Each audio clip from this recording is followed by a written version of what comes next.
Hello, everyone. Thank you for joining this episode of Entrepreneurial Appetites Black Book Discussions. And just to give you all some context for what we do, my name is Langston Clark and I'm the founder. And every month we host a series of live podcast discussions designed to build community, promote intellectualism, and support Black businesses. And so for today's discussion, we're not going to be talking with an author, but we are going to be featuring an entrepreneur who is part of our series that will feature Black folks who are adventurers, advocates, and entrepreneurs in the outdoors. I want to take this time to highlight our guest for today, Keith Cradle, who is the founder of Cradle 8. And just Keith, tell us a little bit about what you do and in the outdoors and what got you. First, so congratulations and thank you again for having us on the podcast. A couple of, threads that are in there. So I have my PhD as well. So it's always great to see, Black folk, rising to that level of education. And so I appreciate, again, this opportunity to talk about what we do. My name is Dr. Keith Cradle, native of White Plains, New York. I'm a graduate of John C. Smith University. So HBCU thread as well. Shout out to A&T. And I, matriculated through, various schools after Smith, UNCC, and Pfeiffer, and then Walden for my PhD. And, for me, it's just been about this journey of discovery. And so, throughout the profession that I currently am in, I've always been in law enforcement. And so I worked for the Mecklenburg County Sheriff's Office for 14 years as a director of youth and juvenile services. And then I've just recently transitioned to Healthy Blue, North Carolina, Blue Cross Blue Shield, where I'm the juvenile services liaison for the state of North Carolina, in which we work with young adults and foster care children to connect them, with healthcare services and create a statewide plan to make sure that all our kids and families in North Carolina are taken care of. And so all the things that I've done, professionally have led me to creating what we're talking about tonight, which is the nonprofit Camping with Cradle that I started. And so, as the founder of that organization, our focus is on young Black men and women to experience the outdoors. And whether that be through camping, backpacking, or hiking, we want to make sure that they understand that, number one, the outdoors is for everyone. Number two, we have access to some amazing state parks and they should be able to access that.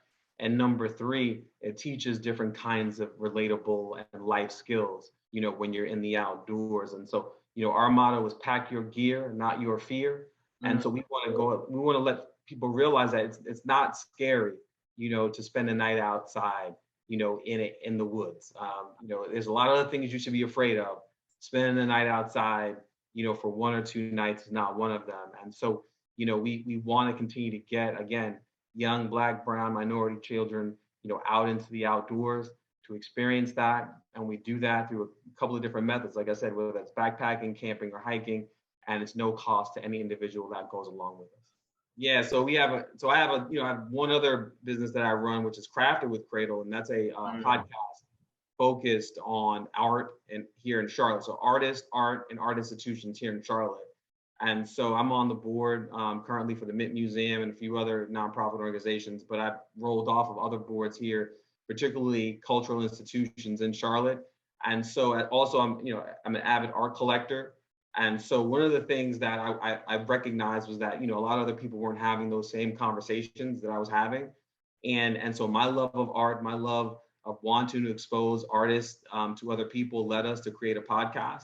And that podcast talks directly to, again, our Charlotte population and people that are here in North Carolina to get them plugged in and have a warm, nurturing entry to the art and artists here that are local and that they should be supporting. And so, we bring on not only artists, but gallerists, institution leaders, just to talk about, again, trends in art, art that they see is valuable, artists that are up and coming. But as we bring on artists, again, they can talk about what they're doing in our community and how they're focused on creating art that is not only, valuable, but it's viable. And we need to continue to talk about that. And so those are the two brands, so Crafted with Cradle and Camping with Cradle. And so how do those two brands overlap? Do you see your love and your support of the arts, your philanthropy in that area intersecting with your philanthropy with getting Black youth in the outdoors? Yeah, because they both speak to the same, concept and premise that, there is a gap in which we can get folk involved in either or. So whether that's the arts or that's the outdoors, we do recognize that, Black and brown folk usually are at a disadvantage when it comes to having conversations or experiences with either one of those.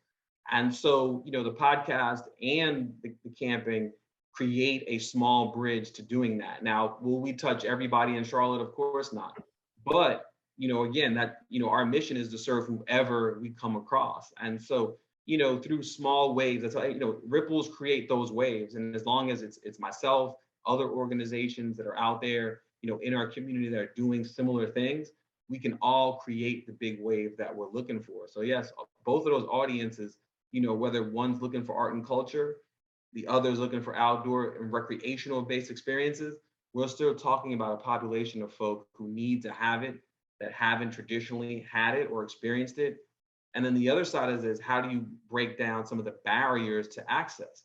And we recognize that, hobbies cost a lot of money. If you love a hobby, whatever that is, swimming, biking, camping, tennis, golf, if you love it enough, you start off on the low end when it comes to buying, the equipment or the gear.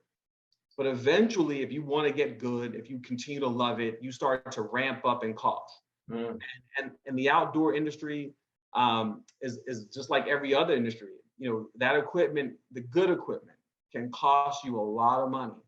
And we're talking about, if you want to be comfortable, if you want that equipment to last, it's going to cost you some bucks. Now, I tell people all the time, if you're not going to go camping, long term, if you're just doing it one time, the summer bug hits you, kind of like COVID hit a lot of people, in 2020, and they said, well, I can't stay home. I'm going to try camping. If you're just going to try it, then yeah, you can buy inexpensive gear, because it's really probably end up going to sit, sitting on your shelf, sitting in your garage, sitting in a closet, and it's not going to get a lot of wear and tear. And it can probably last you a few years if you take care of it. But if you plan on doing this, long-term, consistent, through different seasons, winter, spring, summer, fall, then you're going to have to start upping the ante on the purchase price. And so we want to make sure, again, with what we're doing, is that we're not only giving valid information, but for kids that come on our experiences, again, they don't have to worry about those costs. We have all the gear. And a big part of that is, thanks to some of our generous donors and sponsors, when we do if it's a backpacking trip, that young person can keep that backpack and the equipment. And so you're talking about anything that I would use or other folk that I know who do backpacking, consistently, this is the same kind of gear. So you're talking about a high-end pack, you're talking about, a high-end sleeping bag, a high-end tent. And so they can, once you have those big three items, then the other stuff you can kind of fill in, but we want to make sure that they have that stuff. So if they ever decide that they like it or they love it, they can, and they want to go again, you don't have to worry about going out and purchasing that can tally up upwards to $1,000 or more. Yeah. And so, that's the long-term strategy. We want to make sure that every kid walks away with that. But if we do a car camping experience, the gear is still the same. We still have high-end tents, high-end cots, high-end equipment, and then you're talking about the food. We it's all about that experience, and we want to make sure that kids are eating well. And so, we've taken kids out, and they probably never had a high-end steak. What I'm saying, whether it's a bone-in ribeye or a filet mignon or a lamb shoulder.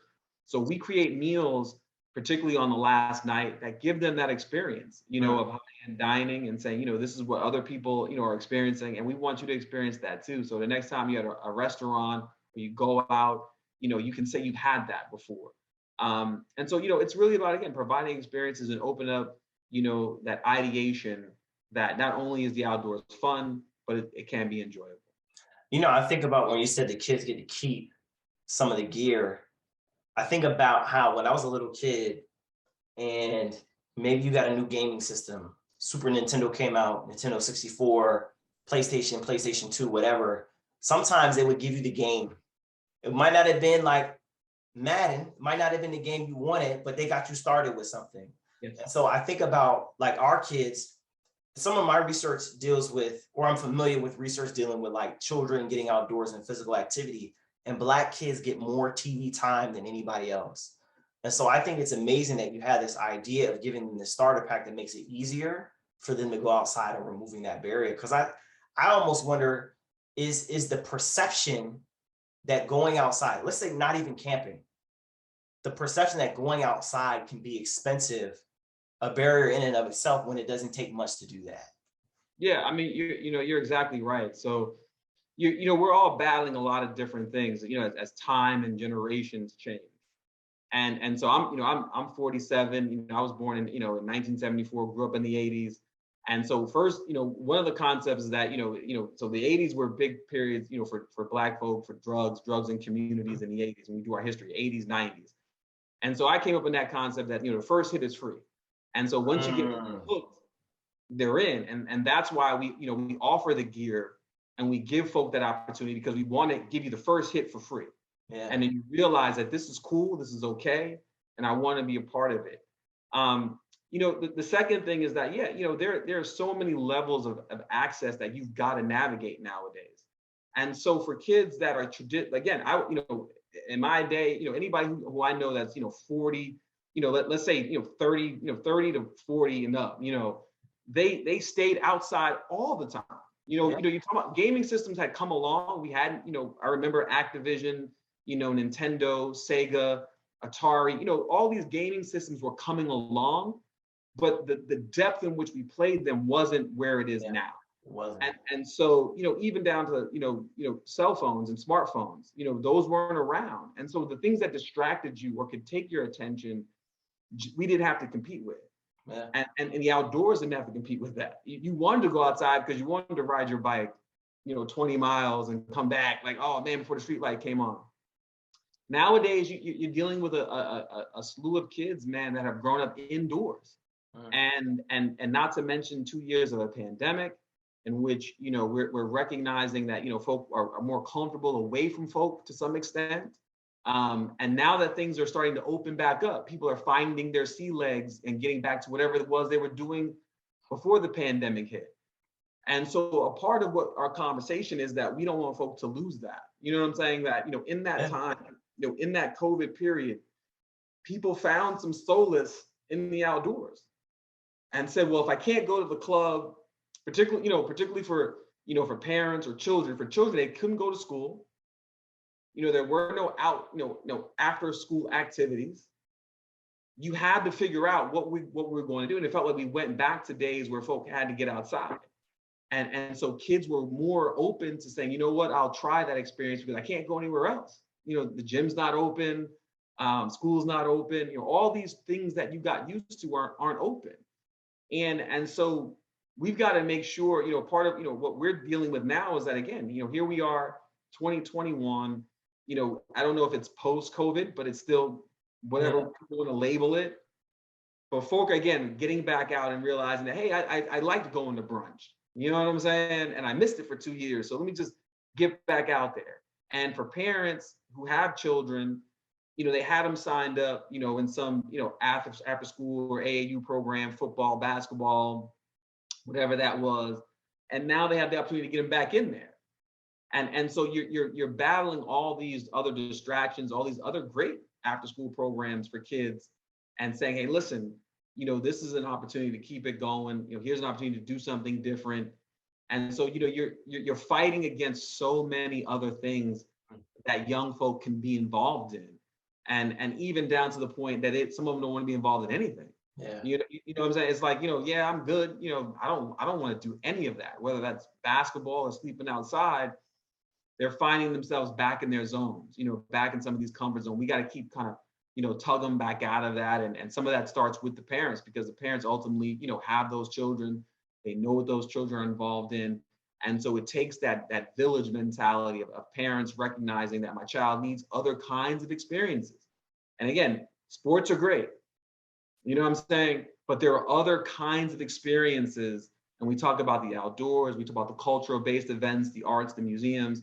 There are other kinds of experiences we have to round our kids with. And that way they become well-rounded and not just one dimension. I think that's amazing because I bring this up in some of the other episodes where we talk about like sometimes we have this box of orthodoxy, right?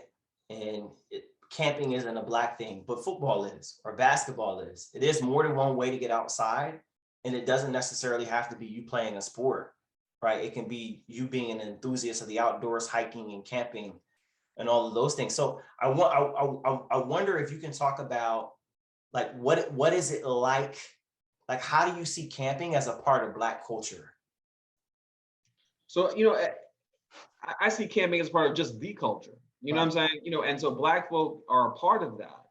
And so, what has happened, I think, over time, and again, if you ever talk to, people who grew up in the South, the deep South, Georgia, South Carolina, Alabama, Arkansas, they will tell you all the time about how their grandfathers, great grandfathers, uncles, cousins, they fished, they hunted, they hiked, they camped. They did these activities without a labeling on it. It was just like part of the nomenclature. It was a part of the survival. It was a part of putting food on the table. It was just a part of the life. And again, as society changes, and we recognize that, you go from, different phases in which our society changes, and we get into these technological aspects of life. And there was a time that folk, we started telling kids, you got to go to college. There was a movement for that for Black children. Our parents didn't go to school, but now it's time, and we got to get them into college. And I think over time we tend to forget or just move away from those activities as if they weren't a part of our DNA. Right. And anyone who knows enough, and without having an educational lesson in history, if you know enough, particularly about slavery, that was a form of survival. And so not only were they on these plantations, but they were also once freed inside of these great outdoor spaces. There weren't malls in 1872. You know what I'm saying? So where did you get your food from? Somebody had to hunt and fish and grow. You know what I'm saying? Gardening. I mean, so I think these concepts, we pretend to act like, oh, I don't know what you're talking about. They were always there. Right. We have moved away from it. And so when we take boys out and young girls out, and people, I tell these kids all the time, this is not a Black or white thing. This is a you thing. This is a camping thing. And you belong here. If you live in North Carolina, then your tax dollars, your family's tax dollars, your parents' tax, they've paid for those state parks.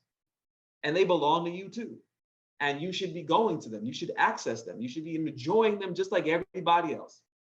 And so I think, again, it's not so much, the conversation of label. It's the conversation of that we've gone away from. And that we've got to get back and getting folk to understand that these are vital parts of our DNA. They were vital parts of our survival. They are vital parts of your survival now.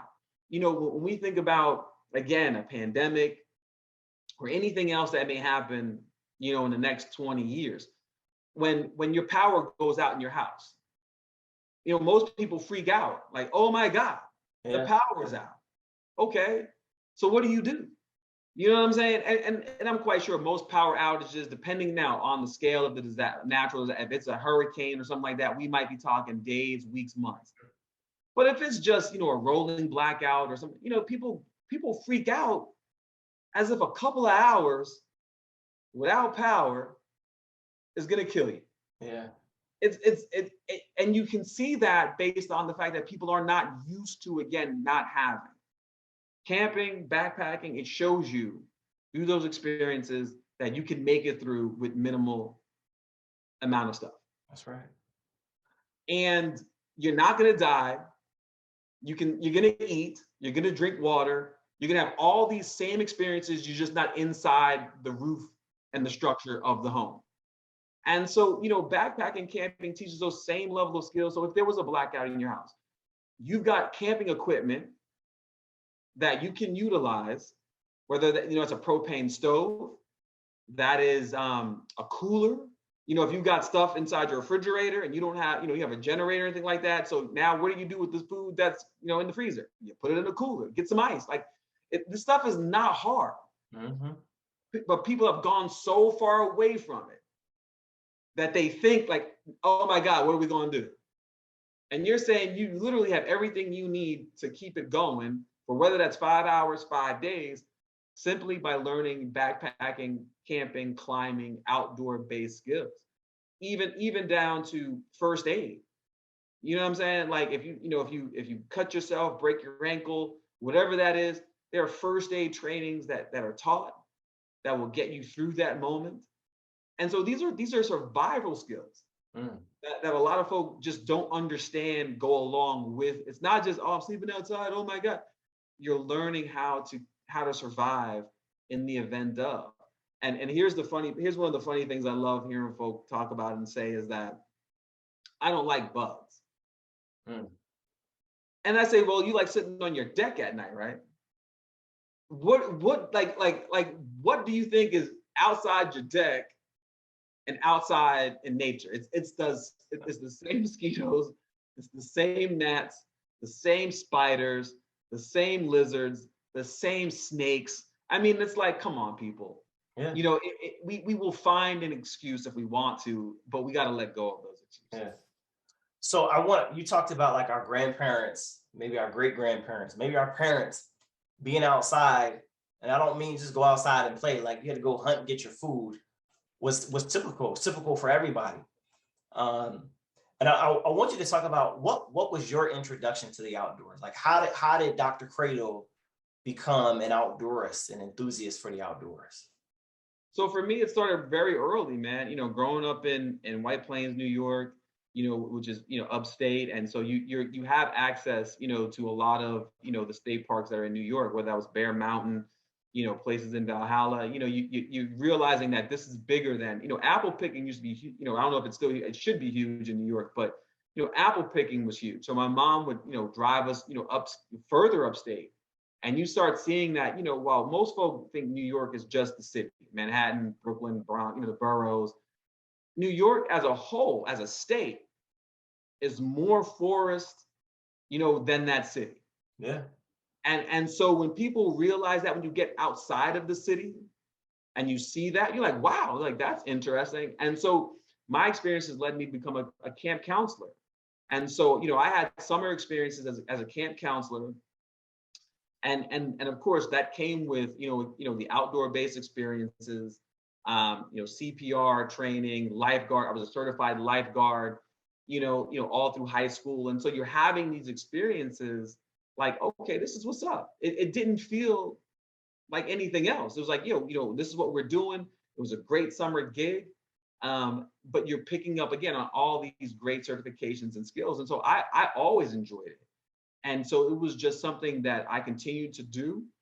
And I think it's the advent of social media that gives people more insight into your life. And so, you know, before social media, you know, I was camping, you know, we were doing the hiking, but you weren't posting it. There was nowhere to post it to. And, you know, as this stuff continues to grow, I think it's become more of the, you know, what people are seeing and say, oh, wow, you know, but I've been doing it for at least the past, you know, 30 some odd years. And so it for me, it's just second nature. It's just, you know, are we going, you know, let's go, you know, let's do it.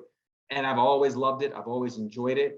And I've got friends, you know, black and white, that love it, that enjoy it, and want to expose other people to it. And the same with the arts and culture. You know, I'm saying like the two kind of just, you know, in terms of audience and participation, it's the same conversation. Man. You know what I'm saying? I was introduced to the arts very early on. You know, again, you grow up in New York, you're talking about Broadway, heading downtown, plays, shows, you know, the MoMA, the Met. It's just there. And you grow up inside that culture, and it becomes a part of, you know, your internal DNA.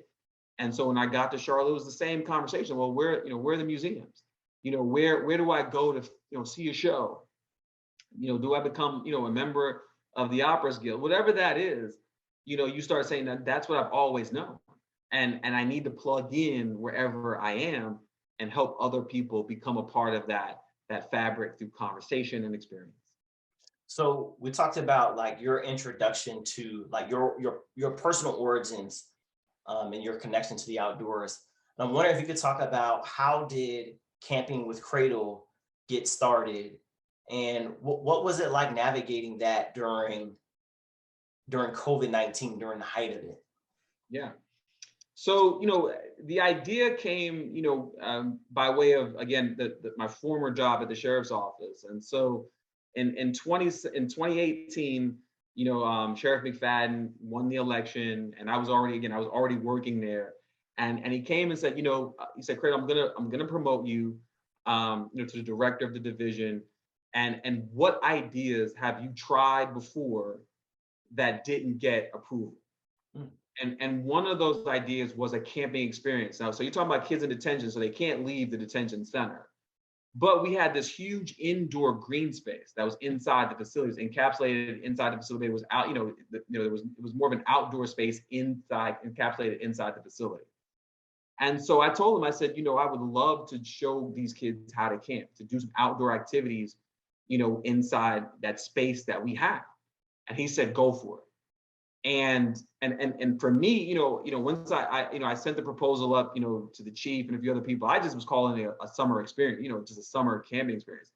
And the sheriff said, no, he said, you need to call that thing Camp Cradle. And I said, okay. And I was honored and humbled, that he felt enough about that to want to do that. And so that was the first foray into it. And then, like you said, 2019, 2020, then COVID hits. And, but prior to 2020, 2019, again, I was doing camping experiences, with friends of mine. And then other parents, parents who were on, whether IG, Facebook, were seeing that. And they're like, yo, Cradle, like, would you mind taking, my son would love to go camping, or I would love to go camping. And I kind of pushed it off. I didn't want to be responsible, for other people's children. You like, if this kid jumps off a cliff, oh my God, like, what are we doing? So I kept pushing it off and not wanting that responsibility. Plus, I felt like it would take away from my own personal time in the outdoors. That was my recipe. You know what I'm saying? Like, that was where I kind of, full work week, a lot of other stuff going on, life is doing life kinds of things. And the outdoors was my respite. And I didn't want to interrupt that by having to, plan and be intentional about this experience. But then, COVID came, and that call just kept getting louder. People kept seeing, that I was out there, that, once the parks opened back up, folk were like, yeah, would please? And I'm like, man. And it's one of those things that, when God is telling you something and you've got that message and it just gets louder and louder and louder, you can't ignore it. And so, it was just, it was about filling out the paperwork, went through the 501c3, process, getting the bank account going, forming a board. And the crazy thing was that, the paperwork was harder than recruiting folk. People were very interested.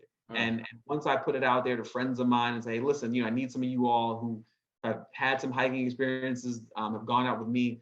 I need you to, join this board. And everybody was just, from day one, that, yeah, amazing idea, love it, I'm in. And then, the first couple of, we didn't really even launch. We had some great press early. So, thank you to all the local press, the Charlotte Post. Ashley Mahoney was one of the first people who said, I love what you're doing, and I want to highlight this, in the Charlotte Post. I said, well, actually, we haven't even got started yet. So it doesn't matter. I love it, and we're gonna put you in the paper. And it was from those first press releases and public relation based experiences that people started hearing about it, seeing it.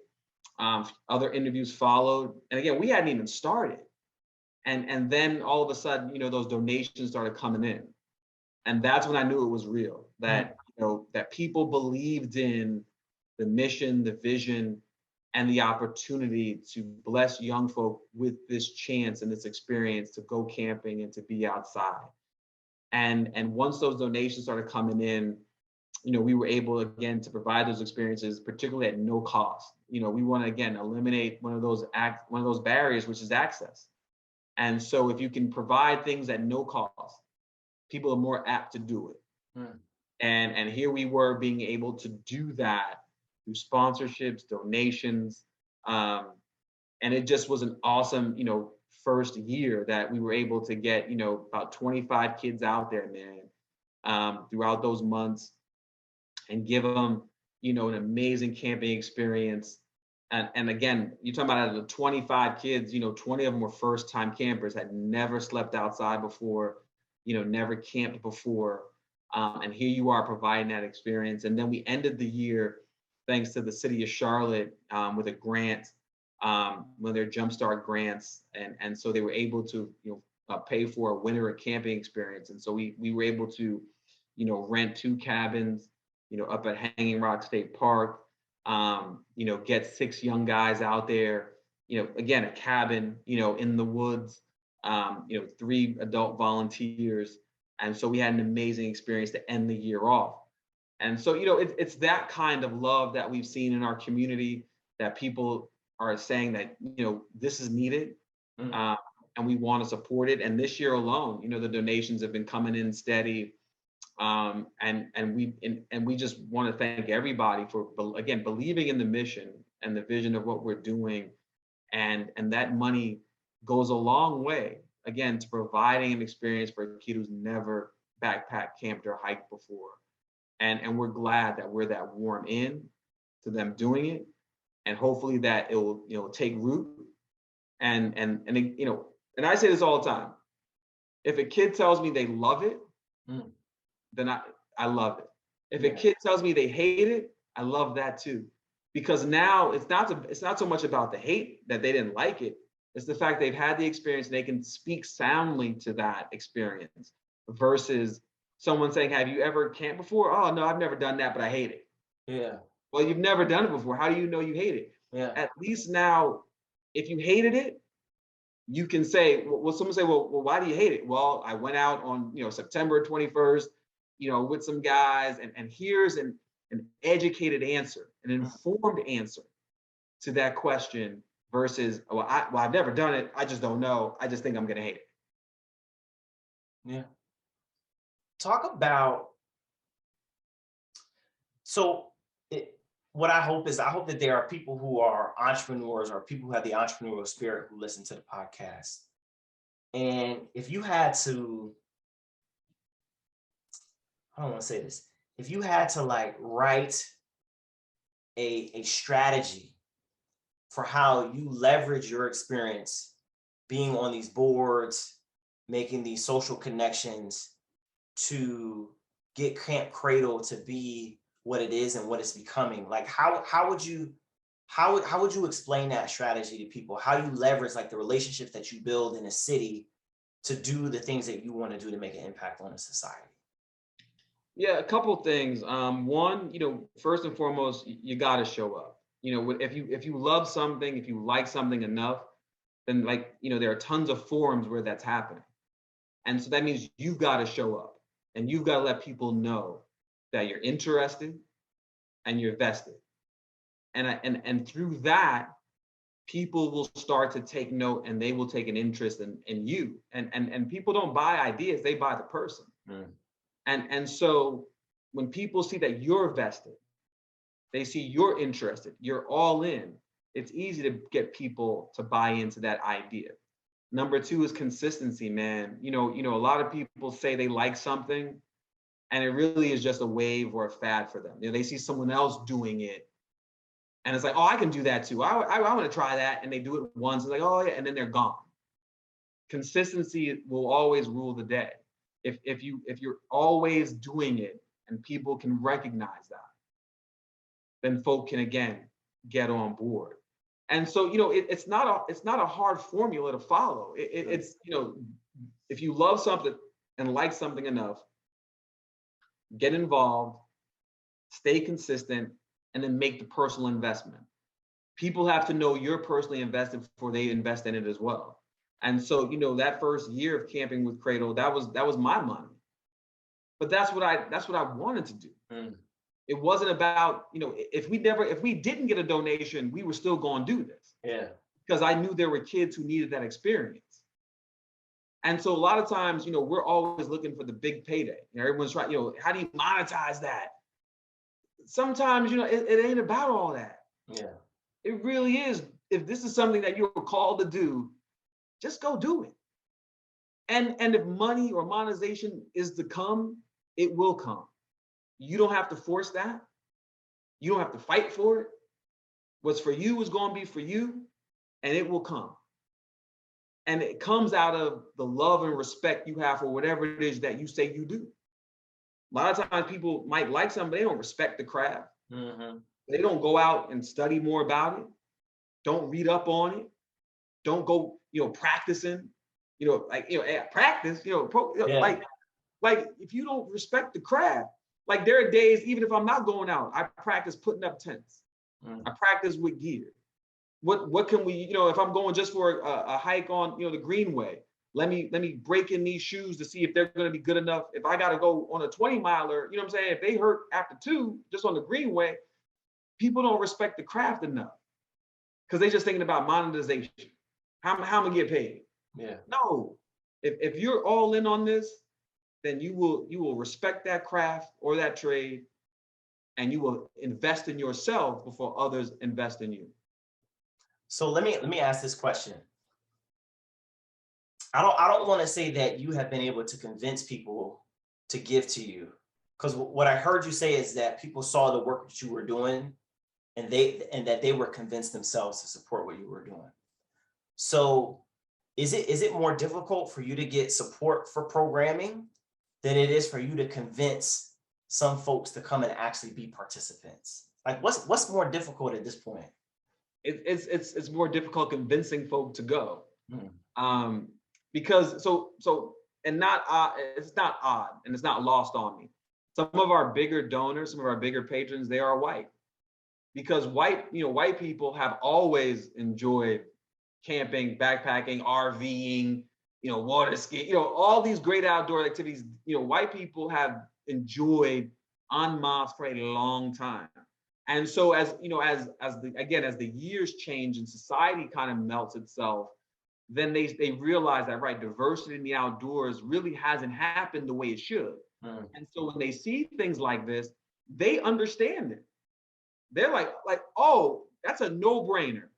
Get young folk into the outdoors. One, it's therapeutic, it's enjoyable, it's something we all should be doing. You don't have to sell them. And they're the first ones cutting those checks. Like, oh yeah, don't you worry about it. Oh yeah, I love it.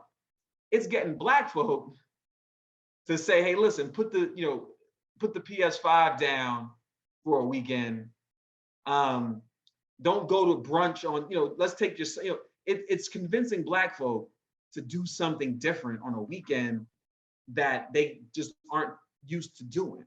Yeah. And so, right, it is harder to cajole and pull on folk, to do this than it is to get the funding. Yeah. Speaking of Black folk, as someone who is an outdoor entrepreneur, I would even say in some ways activist, but maybe sometimes that could be a loaded term, but you're just doing the work to get Black folk outside. What is your community, your Black community of folks who are trying to do the things that you're trying to do look like? Like, have you connected with other organizations and people who are just interested in this kind of work? How have you cultivated that community? So yeah, it's been very organic, whether it's through our IG page or folk just emailing, so it's people who are interested, right, in growing, this outdoor space for people of color, and whether it's different communities, different states, it's there, and folk are organically seeing what we're doing, reaching out, touching base.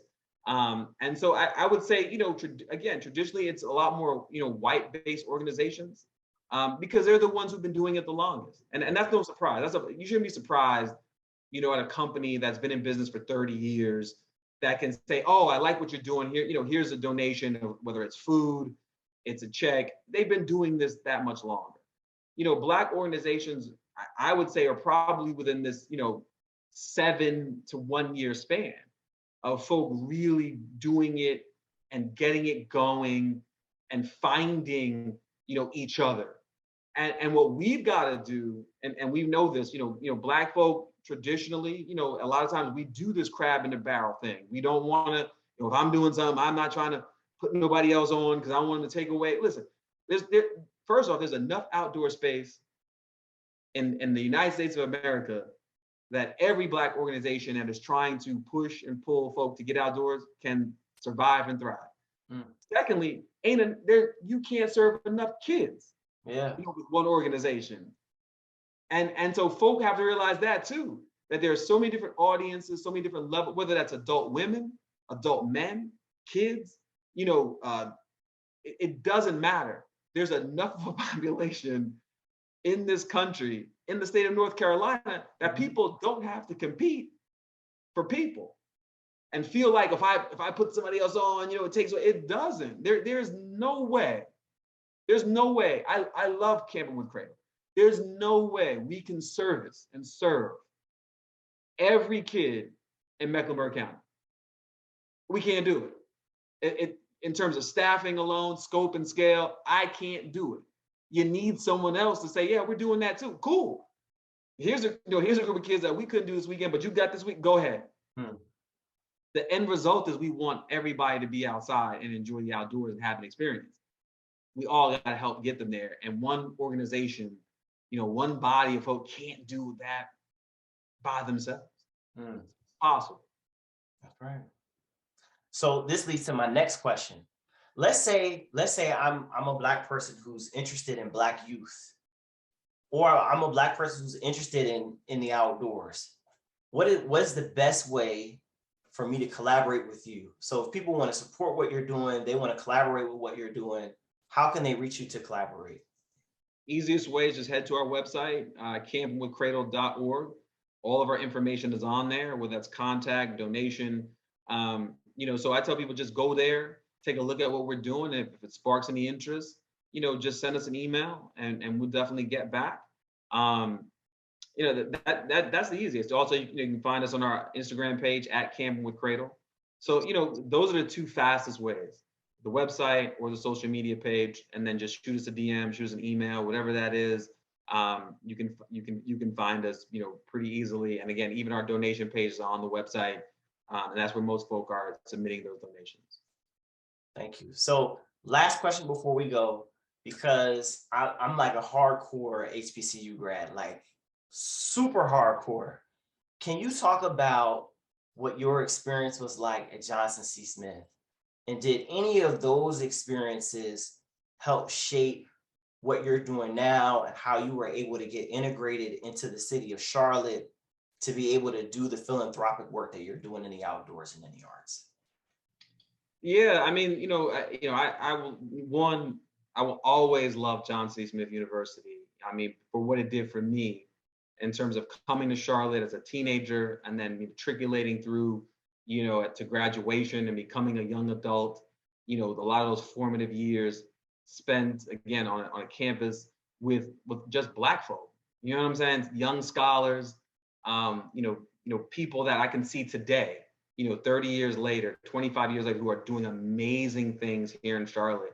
I think about, my good friends, Damien and Jermaine, No Grease Barbershops. Damien went to Johnson C. Smith University, a brother of mine at Alpha Phi Alpha. You're just like, you remember seeing them, at 19, and now these guys are running, multi-million-dollar businesses for barbershops up and down the East Coast. And you're like, this dude used to cut our hair in the dorm room. It was those formative things. Other friends of mine gone off, they're now university presidents. They're running nonprofits. Good friend of mine, line brother of mine, Frank Brown, is down in Atlanta. He's the executive director for Community Schools of Atlanta. You're watching these folk develop, and all it does is instill in you that I'm developing too. And when you're around greatness, you're around brothers that are pushing and pulling you to be better, you have no choice but to do it in the lane that you're in. And I tell people, success is relative. That, just because, a person that becomes something on this level doesn't mean the impact you're having, what you're doing is any less. If you're making an impact, if you're helping communities, you're helping families and children, whatever that is impact. And so I learned that, very early on. And that pushed me, out those gates, off the graduation stage, to continue to work in our community, to continue to network in our community, to find ways to help families, which led me, to working for the health department.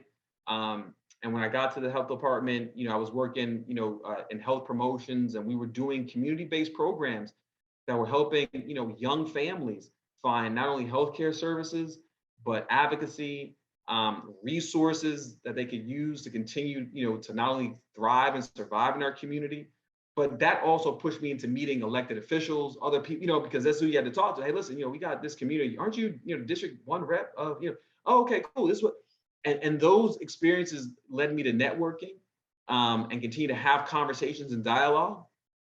And then, from the health department pushed me to the sheriff's office, in which that platform grew bigger in terms of the program we were doing, working with kids in detention. And again, highlighting, how we could help, again, our most vulnerable populations. And so that work just continues to, to feed me. And again, the things that I enjoy, whether that's the arts or camping, I think about other kids and are they enjoying that too? And I think that, again, it goes back to your other question, when we talk about passion, this is how passionate work starts. If it's something that you really enjoy, and if you think about other people not doing it, light bulb, Yeah. How do you do that? It doesn't necessarily have to be a nonprofit. It doesn't have to be a for-profit. You can just say, you know what? I like skiing, and I'm gonna find a parent or some kids that I know, or a niece or a cousin. Hey, have you ever been skiing before? No. Cool. Next time I go skiing, I'm taking you. That's all this is. And John C. Smith, just like I'm quite sure A&T taught you the same thing, that we're all in this together. That this is the family. There are people that I've known now since John C. to this day. You met them on campus. It is the John C. Smith University family, just like it's the North Carolina A&T Aggie family. You all are family because of those shared experiences, because of how we treated each other, and how we recognize greatness in each one of us to go, not only to go to class, but to not only be scholars, but to be volunteers, to be mentors, to be advocates, to be surrogates for people in our community that didn't have the same opportunities that we have. And that's what I will always take from JCSU throughout the rest of my life. Dr. Cradle, thank you for joining us. Thank you for sharing your experiences about camping with Cradle and your story. Again, those of you who are listening, make sure that you check out the website if you're trying to connect and work with him and the things that he's doing in the Charlotte-Mecklenburg area. But then also, if you want to support what they're doing, make a donation as well. And we'll put the information. So you can find us in the podcast, and you can reach out to him and support him. So, Dr. Cradle, thank you again. I appreciate your time. Thank you, sir. Thank you once again for utilizing your platform to open up having discussions, and thanks for having us on.